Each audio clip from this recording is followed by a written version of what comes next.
नमस्कार मित्रांनो, welcome to Ferros fintechs and investment.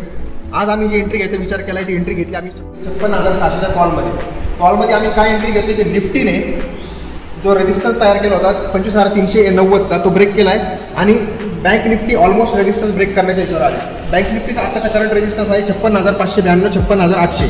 56,800ला मार्केटने जर ब्रेक केलं तर निफ्टीच्या 56,600च्या आम्ही कॉलमध्ये एंट्री घेणार आहोत for the target of 300 rupees. या पर्टिक्युलर कंडिशनमध्ये आम्ही फक्त ब्रेकआउटचा विचार करून ट्रेड घेतोय. आता ब्रेकआउट मिळालं तर आम्हाला एक पर्टिक्युलर आज एक्सपायरी असल्यामुळे स्पाईक मिळेल आणि त्या स्पाईकचा गामा ब्लास्टची पॉसिबिलिटी आहे. त्यामुळे आम्ही 56,600च्या कॉलमध्ये एक्सपायरी असल्यामुळे ब्रेकआउटला गामा ब्लास्टचा वेट करतोय आणि एक एंट्रीचा विचार करतो. Thank you. Have a nice day.